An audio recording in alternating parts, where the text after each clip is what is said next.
বিসমিল্লাহির রহমানির রহিম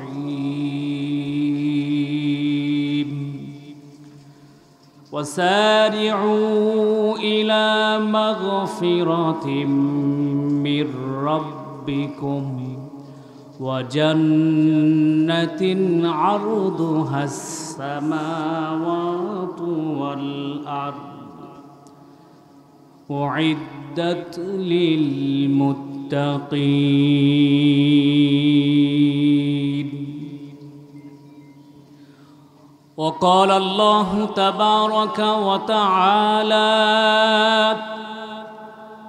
واتقوا يوما ترجعون فيه إلى الله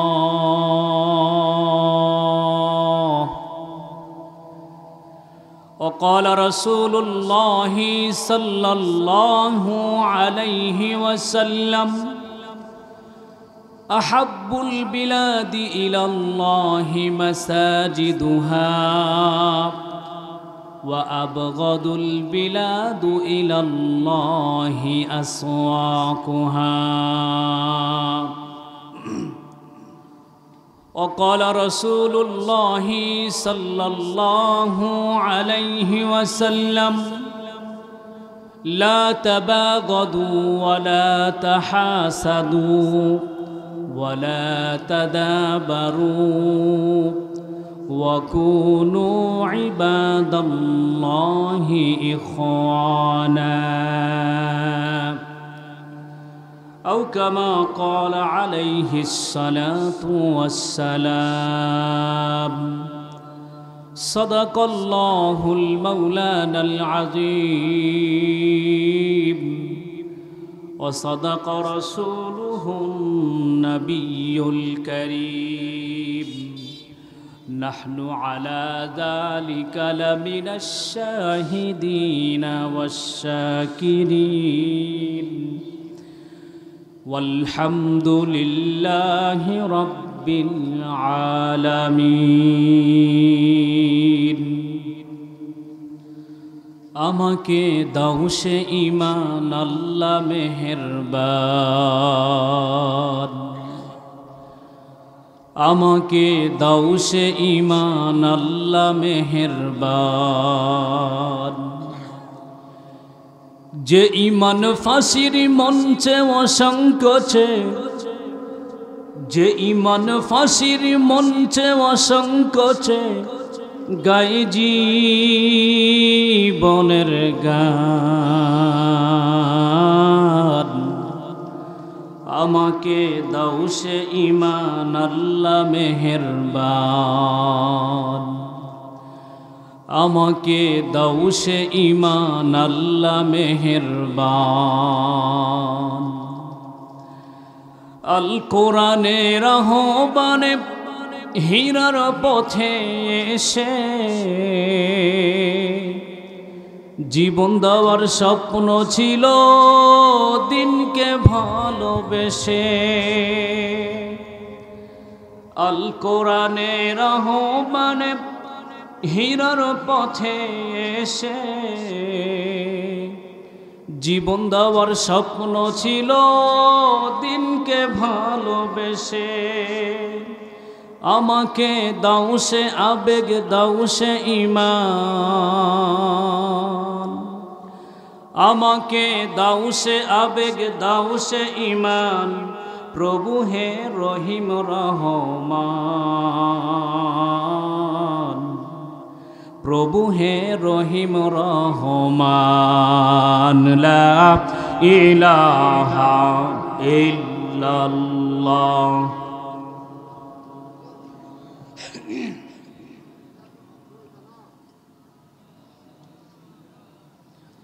হচ্ছে না আপনারা আল্লাহর নাম নিতে ভয় পাইতেছেন না লজ্জা লাগতেছে কোনটা থামেন থামেন আল্লাহর নাম নিতে ভয় পাইতেছেন না লজ্জা লাগতেছে কোনটা কোনোটাই না তাহলে তো মর্দে মুজাহিদের মতো দিল থেকে আবেগের সাথে উচ্চ কণ্ঠে পড়ি লা ইলাহা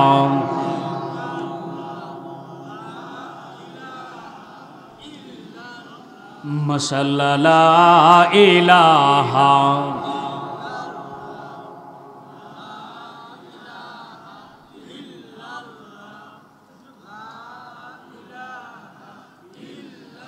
যার দিলে আছে আল্লাহর ভয় সে বসে কাঁদে নিরালায় আহার নিদ্রা ভালো লাগে না আহার নিদ্রা ভালো লাগে না ভালো লাগে ইল্লাল্লাহ লা ইলাহা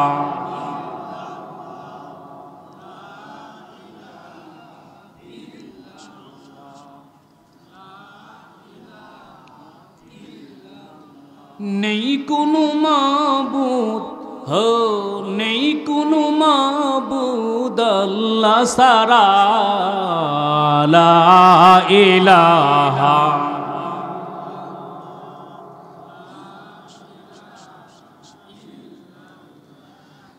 লা ইলাহা ইল্লাল্লাহ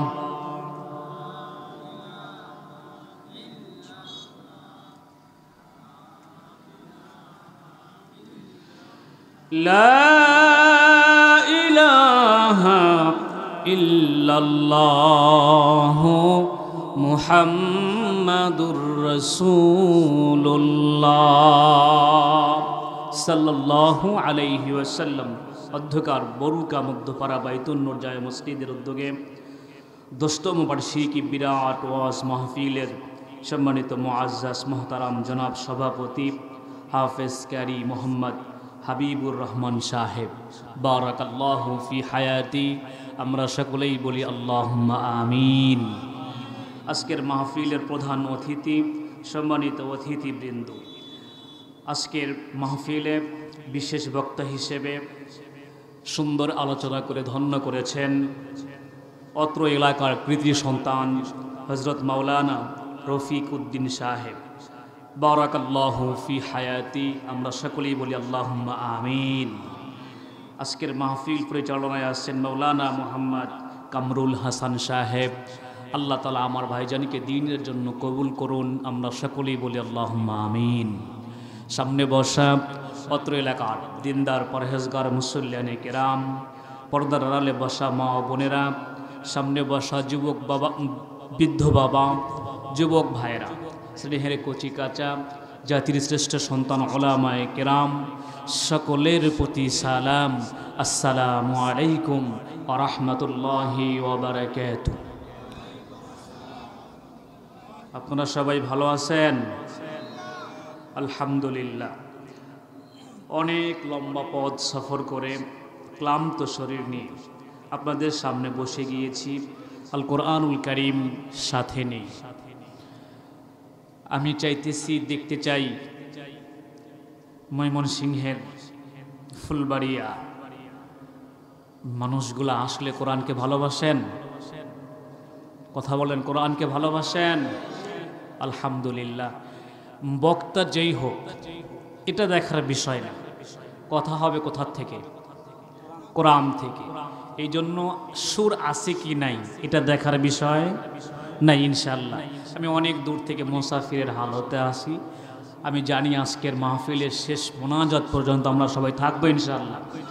ইনশাল্লাহ আমার বিশ্বাস মুসাফিরের দোয়া আল্লাহ ফিরিয়ে দেয় না, আজকের দোয়া কবুল হবে ইনশাআল্লাহ। এই জন্য আমরা শেষ দোয়া না করে যাব না ইনশাআল্লাহ। তো আপনাদের চাইতে আমি ক্লান্ত বেশি, এই জন্য আপনারা ওঠাউঠি করলে আমাকে ছেড়ে দিতে হবে, তাই না? এই জন্য আপনারা ওঠাউঠি করবেন না, যতক্ষণ আমি আসি ততক্ষণ ইনশাআল্লাহ। ওঠাউঠি করবেন, আমিও চলে যাব। আমি যে কথাগুলো বলতেছি এই কথাগুলোকে আপনারা বুঝতে পারতেছেন? জি আলহামদুলিল্লাহ, বুঝতে পারলে বড়ই ভালো, আলহামদুলিল্লাহ। এই জন্য সরাসরি আলোচনার দিকে। নতুন এলাকা ময়মনসিং, এই ফুলবাড়িতে নতুন আসছি আমি, এই জন্য কোনো ভূমিকা না, সরাসরি আলোচনা যাবে ইনশাআল্লাহ। আল্লাহ তাআলা কোরআনুল কারীমের ভিতর বলতেছেন যে তোমরা যারা পূর্বে গুনাহ করছো, গুনাহ যারা করছো তারা দৌড়াও দৌড়াও দৌড়াও। কোন দিকে দৌড়াবো? কোন দিকে? কয় রবের দিকে দৌড়াবো। তো রবের দিকে দৌড়াবো কি জন্য? কয় মাগফিরাতের জন্য। আমরা গুনাহ করি নাই এমন কোনো মানুষ এখানে আছে কি? কিছু না কিছু গুনাহ, ছোট গুনাহ বড় গুনাহ হয়ে গিয়েছে আমাদের, তাই না? একটা প্রশ্ন করি, গুনাহ নিয়ে, সামান্য জাররা পরিমাণ গুনাহ নিয়ে কোনো ব্যক্তি কি জান্নাতে যাওয়ার সুযোগ আছে? সুযোগ আছে? নাই। একটা হাদিসের ভিতর দেখলাম মসজিদেই তো গুনাহ নিয়ে কেউ ঢুকতে পারে না। মসজিদে গুনাহ নিয়ে কেউ ঢুকতে পারে না। এ বিষয়ে কথা বলবো না আজকে, ওইদিকে যাচ্ছি। তো গুনাহ নিয়ে কোনো ব্যক্তি জান্নাতে যাওয়ার সুযোগ, কিন্তু আমরা গুনাহ তো করছি। গুনাহ করি নাই? গুনাহ ছাড়া মানুষ নাই, গুনাহ করছি। তো এখন গুনাহ যদি আমরা করেই ফেলি, উপায় কি আমাদের? এই জন্য মালিক বলতেছেন, গুনাহ করছ কোনো সমস্যা নাই, ভয় নাই। লা তাকনাতু মির রাহমাতিল্লাহ, আমি আল্লাহর কাছে বলো, আমি মাফ করে দেব। ওয়াসারিউ ইলা মাগফিরাতিম মির রাব্বিকুম, তুমি যখন শুধু বলবা আল্লাহ আমি এই অন্যায়টা করে ফেলছি, গুনাহটা করে ফেলছি, শয়তানের ইচ্ছায় প্রলোভনে পড়ে একটা গুনাহ করছি, ইচ্ছায় বা অনিচ্ছায় করে ফেলছি, মালিক আপনি রহমানুর রহিম, আপনি একটু আমারে ক্ষমা করে দেন, এতটুক যথেষ্ট। এতটুক বলছেন, এবার আল্লাহ আপনার প্রতি খুশি হয়ে গেছে। কেমন খুশি? কয় ওয়া জান্নাতিন আরদুহাস সামাওয়াতু ওয়াল আরদ। সুবহানাল্লাহ, সুবহান। মালিক বলে এতটুক কথা বলছো, 80 বছর আমি আল্লাহকে ডাক দাও নাই, স্মরণ করো নাই, কোনো সমস্যা নাই। ওয়া জান্নাতিন আরদুহাস সামাওয়াতু ওয়াল আরদ, 80 বছর পরে এসেও তুমি যখন আমারে ডাক দিছো মালিক বইলা, আমি এবার বসে নাই, তোমারে তো মাফ করছি, সাথে বোনাস আসমান আর জমিনের চাইতে বড় একটা জান্নাত। কম হয়েছে? তাহলে আওয়াজ ছোট হইল কেন? সুবহানাল্লাহ, জোরে হয় না? কম হয়েছিল মনে হয়, তাই না? কম না তো। আল্লাহ বলে কি উইদ্দাত লিল মুত্তাকিন, এটাই আমার আলোচনা।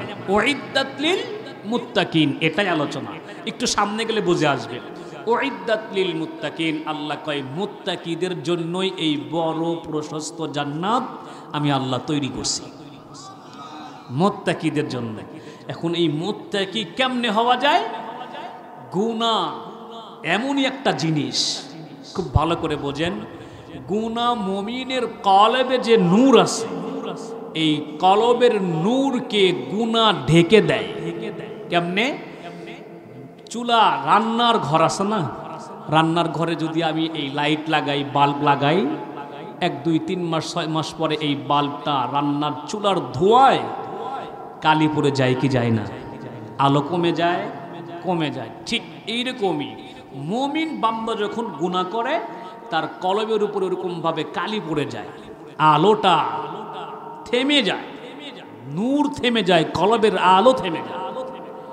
এই জন্য গুনাহ থেকে মাপ চাইতে বলতেছেন, আর বলতেছেন যেই ব্যক্তি মাপ চাইবে আমি আল্লাহ তাকে এই আসমান আর জমিনের চাইতে বড় জান্নাত দেব। আর জান্নাতটা তৈরি করছে মুত্তাকিদের জন্য। এখন এই মুত্তাকি হওয়ার কিছু বৈশিষ্ট্য আপনাদের সামনে আলোচনা করার জন্য আমি বলছি, শুনবেন তো ইনশাআল্লাহ।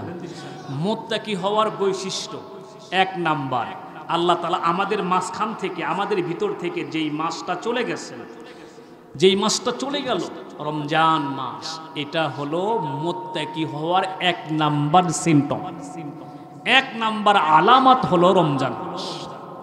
রোজা রাখা কি জন্য?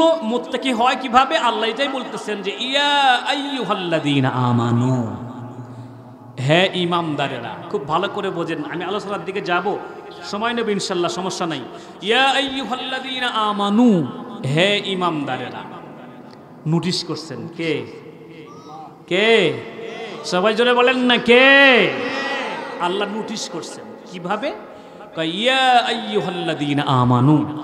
এই যে বরুকা, এখানে কোন স্কুল আছে কি? কোন স্কুল মাদ্রাসা আছে? হ্যাঁ, বরুকা স্কুলের প্রধান শিক্ষক যদি নোটিশ করে, এত দ্বারা বরুকা স্কুলের সকল ছাত্রছাত্রীদের অবগতির জন্য জানানো যাইতেছে যে আগামী 10 তারিখে প্রত্যেকটা ছাত্রকে পার পিস 5,000 করে টাকা দেওয়া হবে। ভালো করে বোঝেন, 5,000 করে টাকা দেওয়া হবে। এখন আপনি আমি এই বরুকা স্কুলের ছাত্র না, যদি আমরাও লাইনে গিয়ে দাঁড়াই টাকা দেবে তো আমাদের? কথা বলেন, দেবে কি? দেবে না। তার কারণ কি? নোটিশ সার করছে শুধুমাত্র বরুকা স্কুলের ছাত্রছাত্রীর জন্য। তো আল্লাহ নোটিশ করছেন শুধু ইমানদারের জন্য, বেঈমানের জন্য নোটিশ করেন। ইয়া আইয়ুহাল্লাযীনা আমানু, যাদের জিহ্বায় কালিমা আছে তাদের জন্য জানানো যাইতেছে যে কুতিবা আলাইকুমুস সিয়াম, তোমাদের উপর রোজা ফরজ করা হয়েছে। তোমাদের উপর কি করছেন? রোজা ফরজ করছেন। এখন আমাদের উপর রোজা ফরজ করছেন, এটা ভালো করে বোঝেন। এই যে আপনারা এত মানুষ আছেন এখানে, যদি একজনকে আমি বলি এই একজন উঠে কাম ধরে দাঁড়ায় থাকেন, তাহলে এই একজনের জন্য কষ্ট কম হবে না বেশি হবে? আর যদি বলি সবাই কাম ধরে, আমি নিজেও ধরি আপনারাও কাম ধরে দাঁড়ায় থাকি, এবার কি কষ্ট আছে? একজন আর একজনের চেহারার দিকে তাকায় তাকায় হাসবে, তাই না? সবাই সমান শাস্তি। আল্লাহ শুধু আমাদের উপর রোজা ফরজ করছেন, আমাদের মনে হয় কষ্ট হয়ে যাবে, কিন্তু আল্লাহ বলেন না, কামা কুতিবা আলাল্লাযীনা মিন ক্বাবলিকুম, তোমাদের পূর্ববর্তী যারা আসছিল তাদের উপরও রোজা ফরজ করছে। ওই যে একজনকে এখন ফরজ করা শুধু আমাদের উপর করে নাই, পূর্ববর্তী যারা আসছিলেন ওই সমস্ত নবীদের উপর রোজা ফরজ ছিল। রোজা ফরজ ছিল। হ্যাঁ, এখন পূর্ববর্তী নবীদের উপর রোজা কেমন করে ফরজ ছিল? আমাদের নিয়ম এমন ভিন্ন। আমাদের নিয়ম কেমন?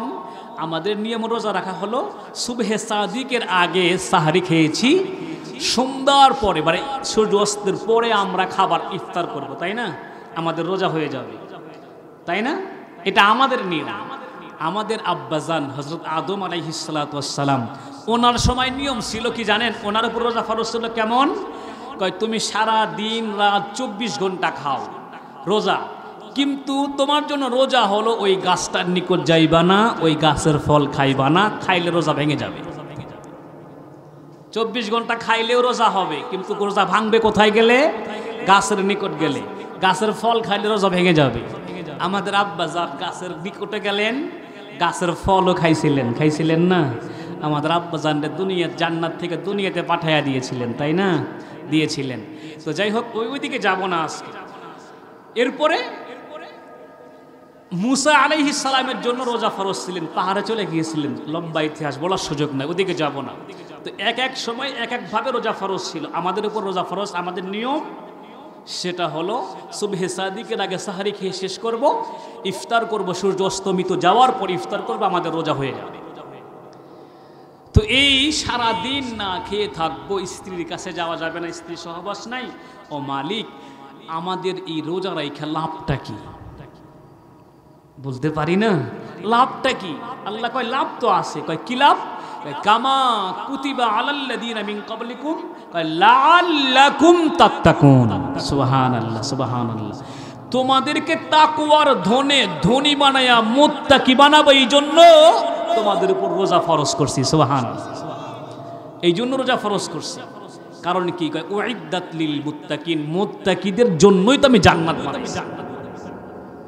মুত্তাকিদের জন্যই জান্নাত বানাইছি। ঠিক আছে? কয় তাহলে এই মুত্তাকি যেহেতু বানাইবেন, এই রোজাটা রাখবো কয়দিন? কয়দিন রাখবো? এতক্ষণ কিন্তু বলে নাই যে এতদিন রাখতে হবে, বলে নাই। কয়দিন রাখবো? আইয়ামাম মাদুদাত, অল্প কয়েকটা দিন, নির্দিষ্ট কয়েকটা দিন রোজা রাখবা। এখনো বলে নাই কয়টা। হ্যাঁ, নির্দিষ্ট কয়েকদিন রোজা রাখবো, ঠিক আছে। এই রোজা রাখতে গিয়ে যদি আমি আবার অসুস্থ হয়ে যাই, ফামান কানা মিনকুম মারিদা, আমি যদি অসুস্থ হয়ে যাই, আও আলা সাফার, আমি যদি সফরের মধ্যে থাকি। সফর করা বড় কষ্ট, প্রায় 150 কিলোমিটার রাস্তা সফর করে আসছি, অনেক কষ্ট। সফর করা যদি কষ্ট হয়, এরপরে আমি যদি সফরে থাকি, আমি যদি অসুস্থ হয়ে যাই, তাহলে আমি কি করব? আল্লাহ কয় হ্যাঁ, তোমার জন্য তো ব্যবস্থা আছে। কয় কি ব্যবস্থা?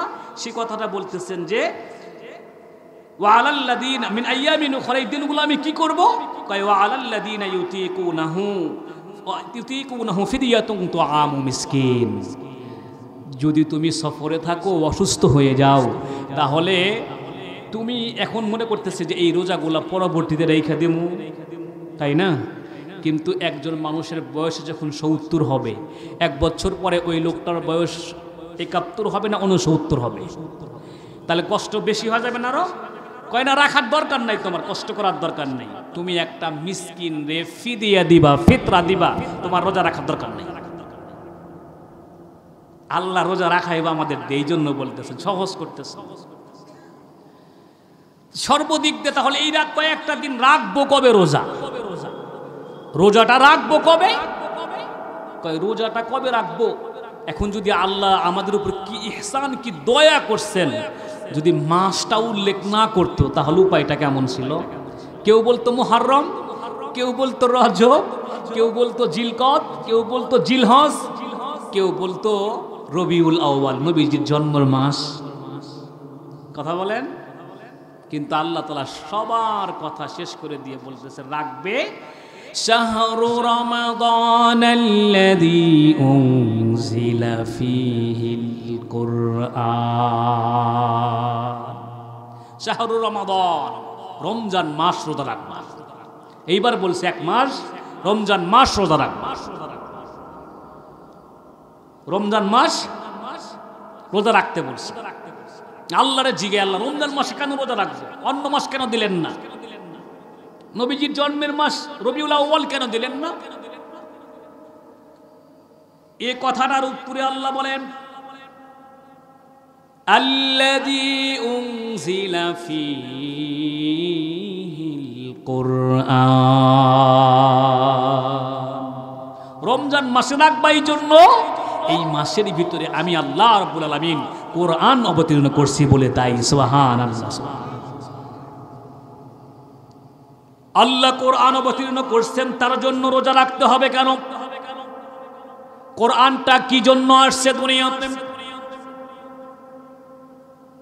আল্লাহ রাব্বুল আলামিন তার কালামুল্লাহ শরীফের ভিতরে জানায়া দিয়ে দেয় আল্লাযী উনজিলা ফীহিল কুরআনি হুদাল লিন্নাসি ওয়া বাইয়িনাতিম মিনাল হুদা ওয়াল ফুরকান। এ কোরআন তোমারে মানুষ বানাবে, মানুষ বানাবে, মানুষ বানাবে। কোরআন তোমাকে মানুষ বানাবে। কেমনে? আল্লাহ বলেন আর রহমান আল্লামাল কুরআনা খালাকাল ইনসান। এখানেও কেমন? আল্লাহ বলে আমি আগে কোরআন শিখাই, এরপরে মানুষ বানাই। আল্লামাল কুরআন, এরপরে বলে খালাকাল ইনসান, আমি আগে কোরআন শিখাই তারপরে মানুষ বানাই। কথাটা কেমন উল্টো হয়ে গেল না? একটা মানুষ কোরআন শিখে কখন? 6-7 বছর হওয়ার পরে, 5 বছর হওয়ার পরে, ঠিক কিনা? কথা বলার পরে। তাহলে মানুষ আল্লাহ বলেন আগে কোরআন শিখাই তারপরে মানুষ বানায়, তার মানে কি? তার মানে হলো আল্লাহ বলেন ছাগলের পেট থেকে বাচ্চা হইলে এমনি এমনি ছাগল হয়ে যায়। কথা বলেন। গরুর পেট থেকে বাচ্চা হইলে এমনি এমনি গরু হয়ে যায়। বাঘের পেট থেকে বাচ্চা হইলে এমনি এমনি বাঘ হয়ে যায়।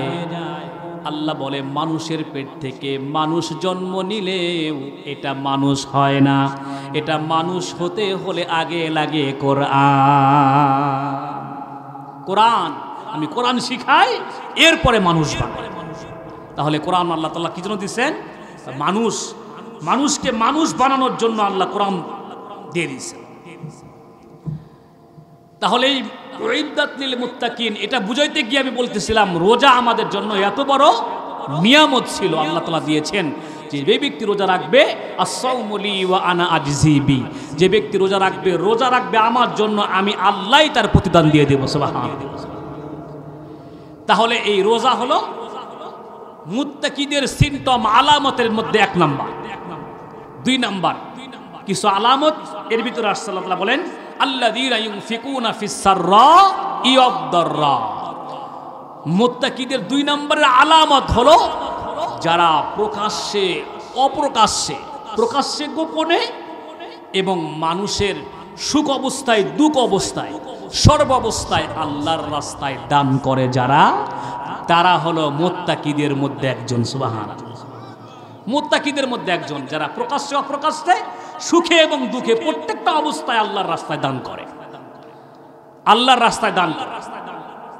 এই দামটা বড় একটা দামি জিনিস। ফেরেশতারা আল্লাহকে জিজ্ঞাসা করছে, আল্লাহ এই জমিনের ভিতরে আপনার সবচাইতে শক্তিশালী সৃষ্টি কি? ফেরেশতা আল্লাহরে জিজ্ঞাসা, আল্লাহ সবচাইতে শক্তিশালী সৃষ্টি কি আপনার? আল্লাহ বলে, সবচাইতে শক্তিশালী সৃষ্টি হলো পাহাড়। পাহাড়। ফেরেশতারা আবার জিজ্ঞাসা করে, আল্লাহ পাহাড়ের চাইতে শক্তিশালী কোন সৃষ্টি কি আপনার আছে? রব্বুল আলামিন বলে, ফেরেশতারা রে, পাহাড়ের চাইতে শক্তিশালী সৃষ্টি হলো লোহা। দেখো না, মানুষগুলা লোহা দিয়ে আমান বড় বড় পাহাড় কেটে ফেলতেছে, ঠিক কিনা? লোহা দিয়ে পাহাড় কাটে ফেলতেছে। ফেরেশতারা আবার জিজ্ঞাসা করে, মালিক এই পৃথিবীতে লোহার চাইতে শক্তিশালী কোন সৃষ্টি আপনার আসেনি? রব্বুল আলামিন ফেরেশতাদের বলে, হ্যাঁ আছে। লোহার চাইতে শক্তিশালী সৃষ্টি হলো আগুন। আগুন লোহারে পানি বানায় কি বানায় না? লোহারে পানি বানায় দেয়। দেখো না, আগুন লোহারে পানি বানায়। ফেরেশতারা আবার জিজ্ঞাসা করে, মালিক এই পৃথিবীতে লোহার আগুনের চাইতে শক্তিশালী কোন সৃষ্টি আছে নাকি? রব্বুল আলামিন বলতেছেন, হ্যাঁ অবশ্যই আছে। বলে, কি সেটা? কয়, সেটা হলো মুমিন বান্দার গোপনে বা প্রকাশ্যে, দুঃখ অবস্থায় বা সুখ অবস্থায় মুমিন বান্দা যেই দান সদকা করে, এই দান সদকা জাহান্নামের আগুন পর্যন্ত নিভায়া দেয়। দান সদকা সবচাইতে শক্তিশালী একটা সৃষ্টি আল্লাহ রাব্বুল আলামিন। এই দান সদকা করতে গিয়ে সাহাবায়ে কিরাম প্রতিযোগিতা করছে। শুধু ফুটবল খেলার প্রতিযোগিতা, শুধু হাডুডু খেলার প্রতিযোগিতা, ক্রিকেট খেলার প্রতিযোগিতা আমরা দেখলাম, কিন্তু দান করার প্রতিযোগিতা কোনোদিন করছি আমরা? দান করার প্রতিযোগিতা করা সুন্নাত। সুবহানাল্লাহ বলে, শুনছেন? বলছে কেউ সুন্নাত। সাহাবায়ে কেরাম দান করার প্রতিযোগিতা করছে। আবু বকর তো দান করতে করতে আর কিচ্ছু নাই। এক পর্যায়ে একদিন নবীজি যুদ্ধের ময়দানে যাবেন, সবার কাছে চাইছেন। আজকে ওমর বলতেছেন, আজকে আমি আবু বকরের চাইতে বেশি দান কইরা নবীজির কাছে প্রিয় হয়ে যাবো। সুবহানাল্লাহ। সবাই যার যার মতো দান নিয়ে সামনে আসলেন। ওমর বাড়ির 1/3 2 ভাগ রেখে আসছেন, 1 ভাগ নিয়ে নবীর সামনে এসে হাজির করছেন। আবু বকর মাথায় একটা পুটলা বেঁধে নিয়ে যখন নবীজির সামনে উপস্থিত, ওমরকে ডাক দিয়া বলে, ওমর আজকে নবীজির দরবারে যুদ্ধের ময়দানের জন্য কি কিনে আসছো বলো। ওমর বলে, ইয়া রাসূলুল্লাহ, ইয়া হাবিবাল্লাহ, বাড়িতে 2 ভাগ রাখছি, 1 ভাগ নিয়ে আসছি, অনেক বড় দান। আবু বকর তুমি কি আনছো? আবু বকর বলে, ইয়া রাসূলুল্লাহ, ইয়া হাবিবাল্লাহ, বাড়িতে যা ছিল সব নিয়ে আসছি। কয়, বাড়িতে কি রাখছো? বাড়িতে আল্লাহর রাসূল রাইখা সব কিছু আল্লাহর রাসূলের দরবারে নিয়ে আসছি। আজকে কি আবু বকরের চাইতে বেশি দান হয়েছে নাকি?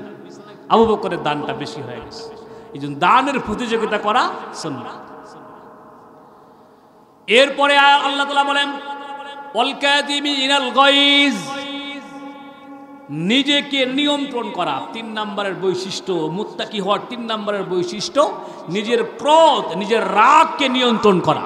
আল্লাহ বলেন, আল্লাহর রাসূল বলেন, লাইসা শাদীদু বিসসুরআ ফাইন্নামা শাদীদুল্লাযী ইয়ামলিকু নাফসাহু ইনদাল গাদাব। ওই ব্যক্তি বীর নয় যে লোকদেরকে ভুলুণ্ঠিত করে, লোকদের উপর জুলুম করে।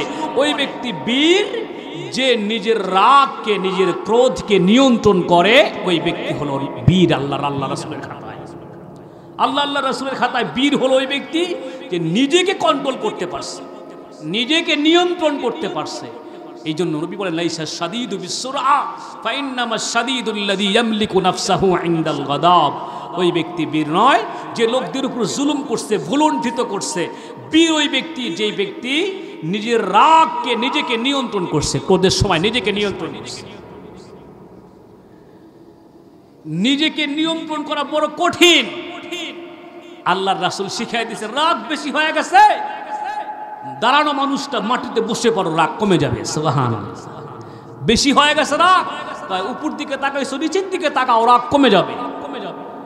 আরো বেশি রাগ হয়েছে, ঠান্ডা পানি দিয়া ওযু করো, তোমার রাগ শেষ হয়ে যাবে। সুবহানাল্লাহ। রাগ শেষ হয়ে যাবে। হুর ইবনে কায়েস একজন বিশিষ্ট তাবির নাম। হুর ইবনে কায়েস উনি সাইয়্যিদিনা ওমর ফারুক রাদিয়াল্লাহু তাআলা আনহুর খিলাফতের সময়, যখন অর্ধ পৃথিবীর শাসক ওমর, ওই সময়কার একজন জওয়ান যুবক এমপি ছিলেন, যুবক মন্ত্রী ছিলেন হুর ইবনে কায়েস। মদিনা থেকে অনেক দূর তার বাড়ি, অনেক দূর তার প্রদেশ, সেই প্রদেশের মন্ত্রী তিনি। ওখান থেকে মাঝে মধ্যেই মদিনার সংসদে আসতেন, এসে সাইয়্যিদিনা ওমর ফারুক রাদিয়াল্লাহু তাআলা আনহুর কাছ থেকে বুদ্ধি পরামর্শ নিয়ে মিটিং করে গিয়ে উনি ওনার দেশ পরিচালনা করতেন, শাসন করতেন। শাসন করতে করতে এরকম ভাবে মাঝে মধ্যেই সংসদের মিটিং, আমরা 5 আগস্টের আগে দেখছি না, মাঝে মধ্যে জরুরি মিটিং ডাকছে ঢাকায়, তাই না? মিটিং ডাকছে, ডেকে ডেকে এমন এমন সিকিউরিটি, এমন এমন ডিজিটাল নিরাপত্তা আইন বের করছে, আলেমরা কোরআন থেকে শক্ত কথা বলতে পারে নাই। ঠিক কিনা বলেন? কথা বললে মাজায় রশি লাগাইছে কি লাগাই নাই? যাদের মাজায় রশি লাগাইছিল যারা, আজকে তারা আছে না নাই? কথা বলেন। মাঝে মধ্যে আর উকি ঝুঁকি দেওয়ার চেষ্টাও করতেছে, ঠিক কি না? উকি ঝুঁকি দেওয়ার চেষ্টা করতেছে। উকি ঝুঁকি যত দেবে তত বিপদ বাড়বে কি কমবে? বাড়বে ইনশাল্লাহ। বাংলার মানুষ আর বোকা নাই, ঠিক কিনা বলেন? আর বোকা নাই।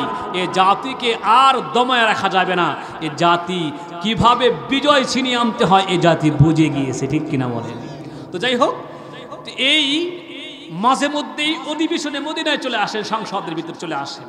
আসার পরে ওনার বিভিন্ন বিষয় উনি শেখেন, শিক্ষা করে নিয়ে আবার ওনার প্রদেশ চালানোর জন্য যায়। তো এক পর্যায়ে একদিন উনি মদিনায় আসার জন্য তার প্রদেশ থেকে বের হয়েছেন।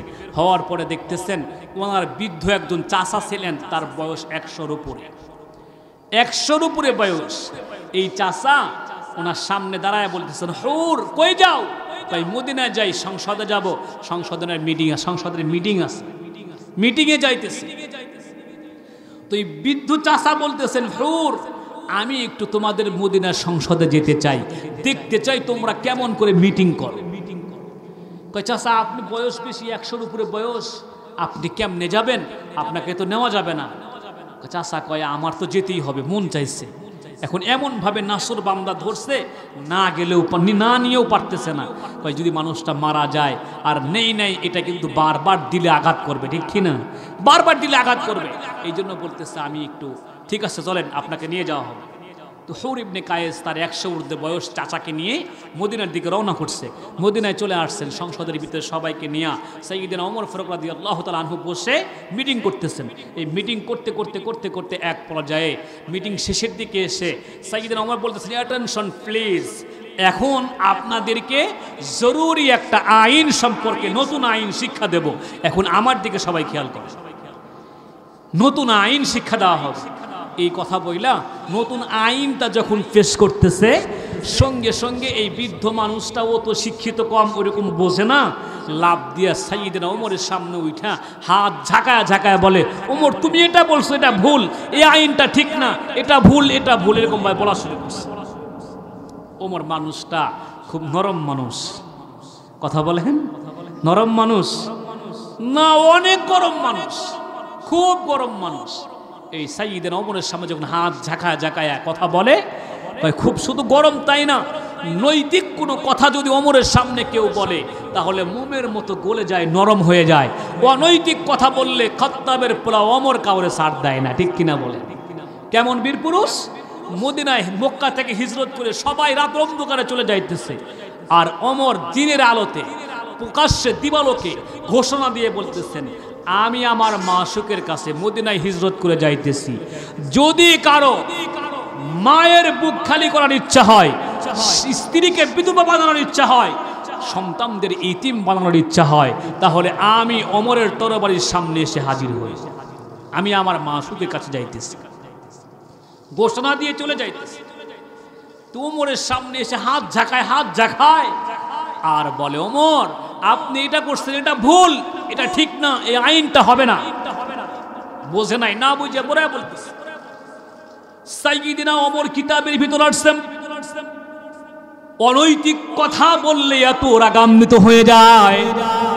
এক পর্যায়ে সাইয়্যিদিনা ওমর নিজের সিংহাসনের উপর উঠে দাঁড়ালেন, হাতের পাশে চাবুকটা হাতে নিয়ে হুর ইবনে কায়েসের 100 বছরের উপরের এই চাচার বয়স, এই চাচার দিকে হাতের চাবুক দিয়ে এমন জোরে আঘাত করবে সেই পজিশন তৈরি করে ফেলছে। দূর থেকে হুর ইবনে কায়েস দেখে আমিরুল মুমিনিন ক্ষিপ্ত হয়ে গেছেন, রাগান্বিত হয়ে গেছেন।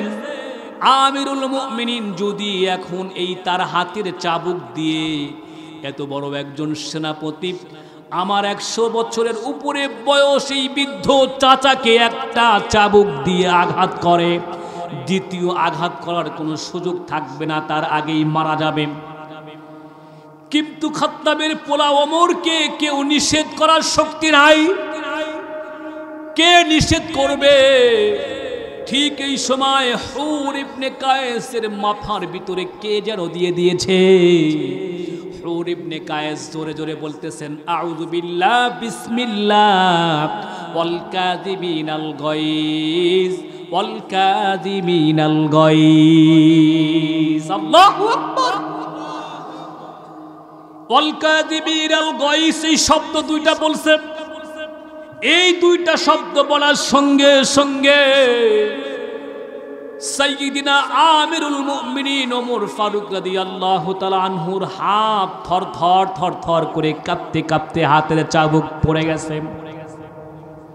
হুর ইবনে কায়েস আরো তাড়াতাড়ি করে বলে, ওয়াল আফিনা আনিন নাস ওয়াল আফিনা আনিন নাস। এই কথাটা যখন বলছে, সঙ্গে সঙ্গে সাইয়্যিদিনা ওমর নিজের সিংহাসন থেকে নেমে এবার এই বৃদ্ধ চাচাকে বুকের সঙ্গে জড়ায় ধরে বলে, যাও বৃদ্ধ চাচা, আমি তোমারে মাফ কইরা দিছি। ওমর তো ওই মানুষটার নাম, যেই মানুষটা মদিনার সংসদে, মক্কার সংসদের ভিতরে ঘোষণা হয়ে গেছে, মুহাম্মাদুর রাসূলুল্লাহর কল্লা যেই ব্যক্তি এনে দিতে পারবে 100 লাল উট দেওয়া হবে। ঘোষণা শুনে সাইয়্যিদিনা ওমর পাগলের মতো ছুটে চললেন, মুহাম্মাদুর রাসূলুল্লাহর কল্লা আনার জন্য চলে গেলেন। নাউযুবিল্লাহ। বোনের জামাইয়ের কোরআন তেলাওয়াত শুনে সাইয়্যিদিনা ওমর নিজের কল্লাটা মুহাম্মাদুর রাসূলুল্লাহর কদমে দিয়ে দিছে। ওই ওমর যখন ওর সামনে ওয়াল কাযিমিনাল গায়জ ওয়াল আফিনা আনিন নাস, এই 4টা শব্দ মাত্র বলছে, সঙ্গে সঙ্গে ওমর হাতের চাবুক ফেলায়া দিয়া বৃদ্ধ চাচারে বুকের ভিতরে জড়ায় গেছে। বুকের ভিতরে জড়ায় নিয়ে বলে, চাচা তোমারে মাফ করে দিস। ওয়াল আফিনা আনিন নাস, যারা নিজের রাগকে কন্ট্রোল করে, নিজের ক্রোধকে, গোসাকে কন্ট্রোল করে এবং মানুষকে ক্ষমা করে দেয়, আল্লাহু ইউহিব্বুল মুহসিনিন, আল্লাহ তাদেরকেই ভালোবাসে। এই মুহসিনদেরকে আল্লাহ ভালোবাসে। তাহলে আমাদের এই মুত্তাকি হওয়ার জন্য 1 নম্বরের বৈশিষ্ট্য কি ছিল? রোজা রাখা। 2 নম্বরে আমাদের প্রকাশ্যে অপ্রকাশ্যে, দুঃখ অবস্থায় সুখ অবস্থায় দান সদকা করা। 3 নম্বরে নিজেকে কন্ট্রোল করা, রাগের সময় নিজেকে কন্ট্রোল করা। 4 নম্বরে মানুষকে মাফ করে দেওয়া। মানুষ একজন ভুল করছে, একজন আঘাত করছে, আঘাতের প্রতি উত্তরে আঘাত নয়, কলু সালামা, তার জন্য শান্তির দোয়া করা, হেদায়েতের দোয়া, হেদায়েতের দোয়া করা আল্লাহর কাছে। এই যে বিশিষ্ট একজন আর একজন বুজুর্গ বাদশাহ হারুন আর রশিদ, তার একটা কালা বান্দি ছিল, কালা দাসী। এই কালা দাসী বাদশাহ হারুন আর রশিদের পানি পান করাইতো, পানি খাওয়াইতো। যেই পেয়ালাতে পানি খাওয়াইতো, এরা ইয়াকুত আর জওহর দিয়ে সুন্দর করে তৈরি করা ছিল। এই জওহরের দামি পেয়ালা, এই পেয়ালাতে পানি পান করাইতো। একদিন পানি নিয়ে বাদশাহ হারুন আর রশিদের সামনে আসলো। বাদশাহ হারুন আর রশিদ কি বলতেছে, কথা বলতে বলতে হঠাৎ করে কালো দাসীর হাত থেকে এই দামি পেয়ালাটা পড়ে গেল। দামি পেয়ালা পড়ে যাওয়ার সঙ্গে সঙ্গে ভেঙে গেছে। দামি পেয়ালা ভেঙে যাওয়ার পরে পেয়ালার দিকে তাকায়া, ভাঙা পেয়ালা দেখে এই কালা দাসীর দিকে তাকায়া বাদশাহ হারুন আর রশিদ ক্ষিপ্ত হয়ে গেলেন, রাগান্বিত হয়ে গেলেন। কিতাবের ভিতরে লেখেন, এই কালা দাসী বড় চালাক ছিল, বুঝতে পারছেন বাদশাহ হারুন আমারে শাস্তি দেবে, এখনই মারবে। এই বুঝতে পেরে বাদশাহ হারুন আর রশিদের কালা বান্দি দাসী বলতেছে, ওয়াল কাযিবিনাল গায়জ ওয়াল আফিনা আনিন নাস আল্লাহু ইউহিব্বুল মুহসিনিন। সঙ্গে সঙ্গে বাদশাহ হারুন আর রশিদ বলে, এ বান্দি দাসী, কালা দাসী রে, আমি তোর উপরে একেবারে রাগ নিয়ন্ত্রণ করে ফেললাম এবং তোরে মাফ করে দিলাম। সুবহানাল্লাহ। আল্লাহু ইউহিব্বুল মুহসিনিন। এই কথাটা বলার সঙ্গে সঙ্গে বাদশাহ হারুন আর রশিদ বলে, তুই যে আমার রাগের সময় কোরআনের আয়াত শোনাইছিস, এই জন্য আমি তোরে আজ থেকে আজাদ করে দিলাম, মুক্ত করে দিলাম। তোরে আর আমার এই সিংহাসনে বান্দি হয়ে থাকা লাগবে না। সুবহানাল্লাহ। এই জন্য মানুষকে মাফ করে দেওয়া, মাফ করে যে দিবে এই ব্যক্তিকে আল্লাহ খুশি করবে কি দিয়ে? জান্নাতিন আরদুহাস সামাওয়াতু ওয়াল আরদ, আসমান এবং জমিনের চাইতে বড় জান্নাত দিয়ে খুশি করে দিবেন। সুবহানাল্লাহ। তো এই মসজিদ, আজকে মসজিদের মাহফিল, মসজিদ উপলক্ষে মাহফিল, তাই না? এই মসজিদে দান করলে, মসজিদটা নির্মাণ করলে, আল্লাহর রাসূল বলে, মান বানা লিল্লাহি মাসজিদাম বানাল্লাহু লাহু বাইতান ফিল জান্নাহ। যারা দুনিয়াতে একটা মসজিদ নির্মাণ করে, আল্লাহ রাব্বুল আলামিন তাদের জন্য জান্নাতের ভিতরে বালাখানা তৈরি করে দেন। সুবহানাল্লাহ। বিশাল বিশাল বিল্ডিং তৈরি করে দেন, রাজপ্রাসাদ তৈরি করে দেন। যেমন বাদশাহ হারুন আর রশিদের কিতাবের ভিতর দেখলাম, বাদশাহ হারুন আর রশিদ উনি ওনার রাজ্যের ভিতরে একটা ঘোষণা করে দিলেন যে এই রাজ্যের ভিতরে আমি একটা সুন্দর জাকজমক মসজিদ তৈরি করতে চাই। এই মসজিদ তৈরি করতে গিয়ে যত টাকা লাগবে আমি বাদশাহ একা দেব, কারোর কাছ থেকে 1 টাকাও নেওয়া হবে না। ঘোষণা করে দিয়েছেন, খবরদার কেউ দিতে পারবে না। এক পর্যায়ে সকল মানুষগুলা হাজার হাজার জোগাইলা মিস্ত্রি তৈরি করে দিয়েন। এদেশ থেকে বিদেশ থেকে বিভিন্ন রকমের পাথর, মার্বেল, টাইলস নিয়ে আসলেন, সুন্দর করে একটা মসজিদ নির্মাণ করে দিন। মসজিদ কাজ শুরু হয়ে গেছে, নির্মাণ চলতেছে। মসজিদ নির্মাণ করতে করতে এক পর্যায়ে মসজিদটা নির্মাণ হয়ে গেছে। মসজিদ হয়ে গেছে, এক পর্যায়ে মসজিদের পাশে, রাস্তার পাশে মসজিদ, মানুষগুলা লাইন ধরে ধরে মসজিদে যায়, নামাজ পড়ে লাইন ধরে ধরে বের হয়। তার বারান্দায় বসে বসে বাদশাহ হারুন আর রশিদ এই দৃশ্য দেখেন আর তার দিলটা একেবারেই ভরে যায়। সুবহানাল্লাহ। যে আমি তৈরি করছি মসজিদে, এই মসজিদে মানুষ নামাজ পড়ে, দিলটা ভরে যায়। যেমন আপনাদের মসজিদ রাস্তার সাথে নিজেরা নামাজ পড়লে তো দিল ভরেই, এই রাস্তার কোনো মানুষ যদি নামাজ পড়ে আরও দিলটা ভালো লাগে, ঠিক কিনা? আরও ভালো লাগে যে আমাদের মসজিদে দূরের মানুষরা নামাজ পড়তেছে, আরও ভালো লাগে। তো বাদশাহ হারুন আর রশিদ দেখেন এই দৃশ্যগুলো, তাকায় তাকায় দেখেন, ভালো লাগে ওনার। একদিন স্বপ্নের ভিতরে, ঘুমের ঘরে স্বপ্নের ভিতরে দেখতেছেন একটা ফেরেশতার দল তার কাছে চলে আসছে। সুবহানাল্লাহ। ফেরেশতার দল এসে বলতেছে, এই বাদশাহ, দুনিয়াতে এত সুন্দর জাকজমকপূর্ণ মসজিদ তৈরি করলা, এই জন্য মালিক খুশি হয়ে তোমার জন্য জান্নাতের ভিতরে বিরাট একটা বিল্ডিং তৈরি করছে। সুবহানাল্লাহ বলেন না? ফেরেশতারা স্বপ্নে বলতেছে বিশাল বিল্ডিং তৈরি করছে। কয় তাই? বলে হ্যাঁ। কয় বাদশাহ, যদি চাও তাহলে আমাদের সঙ্গে যেয়ে তোমার ওই বিল্ডিংটা দেখে আসতে পারে। হলো তো বাদশাহ বলে, যদি এই অফার করা হয় তাহলে অবশ্যই আমি যাব। কয় চলো। ঘুমের ভিতরে স্বপ্নে বাদশাকে নিয়ে সেই জান্নাতে ঢুকে গেছেন। ঢুকে দেখতেছেন জান্নাতের গেটের সঙ্গে লেখা বাদশাহ হারুন আর রশিদ। তার মানে বাদশাহ হারুন আর রশিদের জান্নাতের এই প্রাসাদ। এই প্রাসাদের ভিতরে বাদশাহ হারুন আর রশিদ ঢুকলেন। ঢুকে চতুর্দিক দিয়ে ঘুরে ঘুরে দেখলেন। দেখে বা ফেরেশতারা বলতেছেন, বাদশাহ হারুন সময় শেষ, তাড়াতাড়ি করে চলেন, এখান থেকে বের হয়ে যেতে হবে। বাদশাহ হারুন বের হইতে গেটে গিয়ে সামনে তাকায় দেখেন ওই রকম যে একটা প্রাসাদ মসজিদ বানানোর জন্য দিছে, ওই রকম ওই রঙেরই ওই কালারেরই ওই ডিজাইনেরই আরও একটা প্রাসাদ জান্নাতের ভিতরে সামনে দেখা যায়। সুবহানাল্লাহ। এটা দেখা বাদশাহ হারুন বলতেছেন, এই ফেরেশতারা তোমরা আমারে যেতে বলো, আমার জন্য তো আল্লাহ খুশি হয় বিল্ডিং আর একটা বানাইছে, ওটা দেখবো না? কয় তাই কি? আপনি গেটের দিকে তাকায় দেখেন নাম লেখা আছে কার? কয় গেটে তো নাম লেখা আছে আহাদ বিন মুসা। আহাদ বিন মুসা। কয় বাদশাহ হারুন তার মানে ওটা হলো আহাদ বিন মুসার নামে ওই বিল্ডিংটা তৈরি হয়েছে। কয় মানে দুনিয়াতে মসজিদ তৈরি করছে। কয় আপনি যেমন যেই মসজিদ তৈরি করে বিল্ডিং পাইছেন, আহাদ বিন মুসাও মসজিদ নির্মাণ করে বিল্ডিংটা পাইছে। কয় মানে একই কালার, একই ডিজাইন, সেম সেম? কয় হ্যাঁ সেম সেম। কেমনে কি? এইটা এরকম বলতে বলতে ঘুম ভেঙে গেছে বাদশাহ হারুন আর রশিদ। পরের দিন সকালবেলা সকল মিস্ত্রি জোগাইলে সকল মানুষদেরকে দাওয়াত করছেন, একত্রিত কইরা বলতেছেন, এই বলো না দেখি আমার মতো এরকম মসজিদ নির্মাণ করছো কে? কয় কেউ না। আমার এই মসজিদে কেউ দান করছো? বলতে তো সাহস নাই, কারণ তুমি আগেই নিষেধ করছেন কেউ দান করতে পারবে না, আমি একা করব। এখন যদি কেউ বলে আমি দান করছি, তাহলে এবারে ভয় আছে না নাই? ভয় আছে। এই জন্য বলতেছে কেউ সাহস পায় না।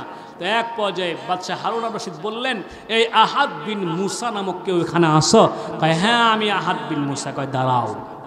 আহাদ বিন মুসা তো থরথর করে কাঁপা শুরু করছে। বাদশাহ ডাকছে, অপরাধ তো আমি করে ফেলেছি, আমার আজকে শাস্তি হবে। কয় সামনে আসো। আহাদ বিন মুসা থরথর করে কাঁপতে কাঁপতে সামনের দিকে যায়, 2 পা আগায় 1 পা পিছায় আসে। এরপরে এক পর্যায়ে বাদশাহ সামনে চলে গেছেন। যাওয়ার পরে বাদশাহ বলতেছে, আহাদ বিন মুসা কি করছো বলো না? আমি দুনিয়াতে জাকজমক মসজিদ তৈরি করে আল্লাহকে খুশি করে জান্নাতের ভিতরে আমি একটা বালাখানা পেয়ে গিয়েছি, ওই কালার ওই ডিজাইন সেম সেম বালাখানা তোমারও আল্লাহ দিচ্ছে, কি করছো বল? কিতাবের ভিতরে লেখেন আহাদ বিন মুসা এবার আর থরথর করে কাঁপতেছে না, কাঁপটাপ সবকিছু বন্ধ হয়ে গেছে। আহাদ বিন মুসা ডাক দিয়া কয়, বাদশাহ গো, ও বাদশাহ, আপনি যেমন সুন্দর কইরা ডিজাইন কইরা মসজিদ বানাইছেন, আপনার এই মসজিদ বানানো দেখে আমি আহাদ বিন মুসার অন্তরের ভিতরে বড় কান্না আর বনের ভিতরে বড় তামান্না। বাদশাহ হারুন আর রশিদের টাকা আছে, সেই জন্য সুন্দর করে জমিনের ভিতরে এত সুন্দর জাকজমকপূর্ণ মসজিদ নির্মাণ করছে। আমার কাছে টাকা নাই, অর্থ নাই, সম্পদ নাই। যদি থাকতো আমিও বাদশাহ হারুনের মতো সুন্দর একটা মসজিদ নির্মাণ করতাম। কয় কারণ কিয়ামতের দিন আল্লাহ তাআলা বাবা আদমকে ডাকবেন মসজিদ নির্মাণকারী হিসেবে। সুবহানাল্লাহ। ইন্না আউওয়ালা বাইতি উদিয়া লিন-নাস লাল্লাযী বিবাক্কাতা মুবারাকাও হুদাল লিল আলামিন। কয় দুনিয়ার ভিতরে সবচাইতে প্রথম ঘর যেটা, সেটার নাম মসজিদ। সুবহানাল্লাহ। আল্লাহ আদমরে দুনিয়াতে পাঠায় দিয়া কয় শোয়ার ঘর আগে না, বিশ্রামের ঘর আগে না, আগে নামাজের ঘর বানাও। সুবহানাল্লাহ। প্রথম যে ঘর, এটা দুনিয়ার মানুষের হেদায়েতের জন্য বানাইছে। সুবহানাল্লাহ। এই ঘর কিয়ামতের কঠিন ময়দানে আহাদ বিন মুসা বলে, বাদশাহ গো, বাবা আদমকে ডাকা হবে মসজিদ নির্মাণকারী হিসেবে, বাবা ইব্রাহিমকে ডাকা হবে মসজিদ নির্মাণকারী হিসেবে, ইসমাইলকে ডাকা হবে মসজিদ নির্মাণকারী হিসেবে, ইসহাককে ডাকা হবে মসজিদ নির্মাণকারী হিসেবে, মূসাকে ডাকা হবে মসজিদ নির্মাণকারী হিসেবে, ঈসাকে ডাকা হবে মসজিদ নির্মাণকারী হিসেবে, মুহাম্মাদুর রাসূলুল্লাহকেও ডাকা হবে মসজিদ নির্মাণকারী হিসেবে। এই জন্য আমার দিলে বড় আকাঙ্ক্ষা, দিলে বড় আবেগ, বাদশাহ হারুন যেমন টাকাওয়ালা সম্পদওয়ালা নিজে নিজে একটা মসজিদ নির্মাণ করলো, ওই রকম একটা মসজিদ যদি আমি নির্মাণ করতে পারতাম, টাকা যদি থাকতো আমার, এরকম চিন্তা ফিকির প্রত্যেক দিন করি। একদিন রাতের বেলা নিজের বাড়িতে গভীর কূপ খনন করতেছিলাম। কূপ খনন করতে গিয়ে গভীর থেকে গভীরে যখন চলে গেলাম, যাওয়ার পরে দেখি ওই গভীর খনন করতে দেখলাম 3টা পাথর বের হইল, ধবধবে সাদা সুন্দর 3টা পাথর বের হইল। এই পাথর 3টা আমি যখন মুছে সুন্দর করে পরিষ্কার করে উপরে উঠাইলাম, দেখি যেই পাথর দিয়ে মসজিদ নির্মাণ করতেছি বাদশাহ হারুনের মসজিদ, ঠিক ওই রকম ওই সেম 3টা পাথর আমি মাটির নিচে পেয়ে গিয়েছি। সুবহানাল্লাহ। বাদশাহ গো, এই পাথর 3টা আমি সুন্দর করে পরিষ্কার করে রাতের অন্ধকারে, আপনার পক্ষ থেকে নিষেধ আছে কেউ এই মসজিদে দান করতে পারবে না, এই জন্য রাতের অন্ধকারে আমি আহাদ বিন মুসা সুন্দর করে ঢেকে ঢেকে এই পাথর 3টা আপনার নির্মাণকৃত পাথরের ভিতরে নিয়ে এসে একেবারে মিষ্টিস করে দিয়ে এই পাথরটা রেখা গভীর রাত্রিতে মালিককে ডাক দিয়েছিলাম, মালিক টাকা থাকলে একটা মসজিদ একাই নির্মাণ করতাম, টাকা থাকলে বাদশাহ হারুনের মতো মসজিদ নির্মাণ করতাম, আর কিয়ামতের কঠিন ময়দানে মসজিদ নির্মাণকারী হিসেবে আহাদ বিন মুসাকেও আপনি ডাক দিতেন, ও মালিক টাকা নাই, আমি তো মসজিদ একা নির্মাণ করতে পারবো না, তবে এই 3টা পাথর বাদশাহ হারুনের মসজিদ নির্মাণের এই পাথরের মধ্যে রেখে গেলাম, এইটার বিনিময়ে কিয়ামতের কঠিন ময়দানে বাবা ইব্রাহিমের সন্তান হিসেবে আমাকেও মসজিদ নির্মাণকারী হিসেবে একটা ডাক দিয়ে বাদশাহ হারুন এবার ডাক দিয়ে কয়, এরে আহাদ বিন মুসা, বুঝতে বড় আর বাকি নাই, বুঝতে আর দেরি নাই। আহাদ বিন মুসা রে, মসজিদের জন্য যদি কেউ সগীরান আও কাবীরান ছোট দান করে, বলে একটা ইটও যদি খালিস দিলে আল্লাহকে খুশি করার জন্য কেউ মসজিদের এই জন্য দান করে, আল্লাহ রাব্বুল আলামিন তাকেও মসজিদের জন্য, মসজিদ নির্মাণকারী সহযোগিতার জন্য আল্লাহ রাব্বুল আলামিন তার জন্য জান্নাতের ভিতরে প্রাসাদ বানায়া দেয়। এখন জান্নাতের ভিতরে আপনার প্রাসাদ, আপনাকে কি জাহান্নামে দেওয়া হবে নাকি? কথা বলেন, প্রাসাদ আপনার জান্নাতে, আপনাকে কি জাহান্নামে দেওয়া হবে? হবে না তো। যারা মসজিদ করে আমি আল্লাহকে দিছে দুনিয়াতে, আমি আল্লাহ কিয়ামতের মাঠে তাদের জন্য জান্নাত বানায় তাদেরকে দিয়ে দেব। তো আপনারা যারা এখানে দান করে মসজিদ নির্মাণ করছেন, আমি আপনাদের জন্য কি দোয়া করবো? আপনারাই আমার জন্য দোয়া করবেন। আপনারা তো জান্নাতি, আপনারা কি জান্নাতি, জান্নাতি মানুষ। এই জন্য আমরা সবসময় সর্বাবস্থায় আল্লাহ শুকরিয়া আদায় করবো। আলহামদুলিল্লাহ, আলহামদুলিল্লাহ, আলহামদুলিল্লাহ পড়লে আল্লাহ কেমন খুশি হয়। তাই আলহামদুলিল্লাহ তৈরি করতে 8টা হরফ লাগে, 8টা অক্ষর লাগে। যেই ব্যক্তি 8টা হরফের এই আলহামদুলিল্লাহ শব্দ পড়বে, এই বান্দার জন্য আল্লাহ তাআলা জান্নাতের 8টা দরজা খুলে দেবে। মৃত্যুবরণ করবে, জান্নাতের যে কোনো দরজা দিয়ে প্রবেশ করবে। সুবহানাল্লাহ। এই যে সুবহানাল্লাহ বলছি, কয় এক উহুদ পাহাড় সমপরিমাণ সব দেওয়া হবে। সুবহানাল্লাহ বলেন না? কেমন? কয় দুজন মানুষ একই সময় একই দিনে জন্মগ্রহণ করছে, একই সময় বালেগ হয়েছে, একই সময় মৃত্যুবরণ করছে, একই আমল, দুজনের সমান সমান আমল, কিন্তু একজনের একটা সুবহানাল্লাহ বেশি আছে, একজনের শুধু একটা সুবহানাল্লাহ বেশি আছে। তার মানে একটা উহুদ পাহাড় তার বেশি আছে। সুবহানাল্লাহ বলে, সুবহানাল্লাহ। এই সুবহানাল্লাহ কম বলবো না বেশি বলবো? বেশি বলবো। এরপরে সুবহানাল্লাহ, আলহামদুলিল্লাহ, লা ইলাহা ইল্লাল্লাহ, আল্লাহু আকবার। এটা যে বলছে, সূর্যের আলো যেখানে লাগে, সূর্যের আলো যেখানে লাগে, সুবহানাল্লাহ বলছে শুধুমাত্র উহুদ পাহাড়। আর এই কালিমা সবটুকু যে বলছে, সূর্যের আলো যেখানে যেখানে লাগে, এতটুকু সব তার আমলনামায় দেওয়া হবে। তাহলে এগুলো আমরা পড়বো কি পড়বো না?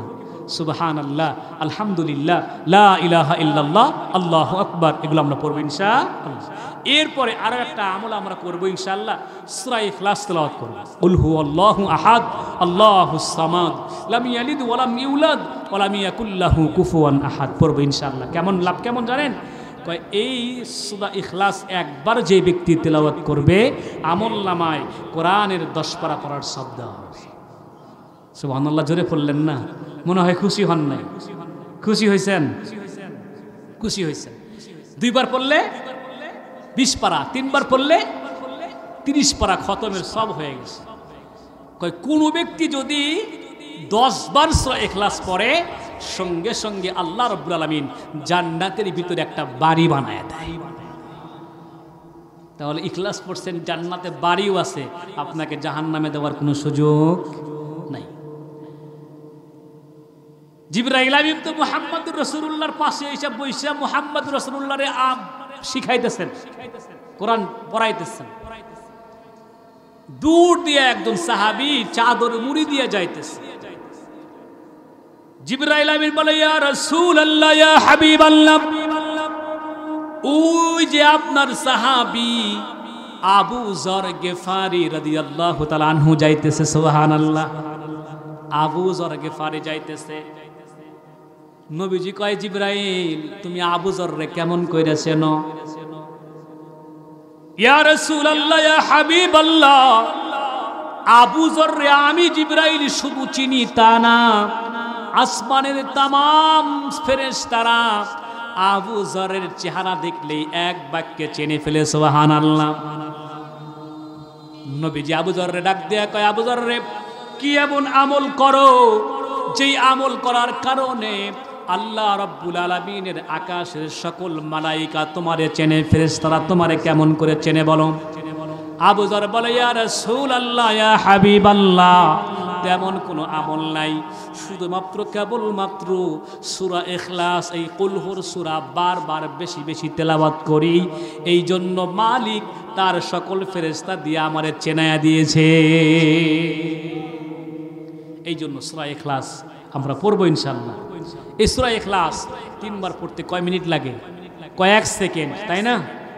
কয়েক সেকেন্ড লাগে, 15-20 সেকেন্ডের ভিতরেই পড়া যায়। তো এত সহজ আমলগুলা আমরা করব ইনশাআল্লাহ। সুবহানাল্লাহ পড়ব, সুবহানাল্লাহ, আলহামদুলিল্লাহ, লা ইলাহা ইল্লাল্লাহ, আল্লাহু আকবার পড়ব, সূরা ইখলাস পড়ব, দুরূদ শরীফ পড়ব বেশি বেশি করে ইনশাআল্লাহ। আল্লাহ তাআলা যেন আমাদেরকে তৌফিক দান করেন।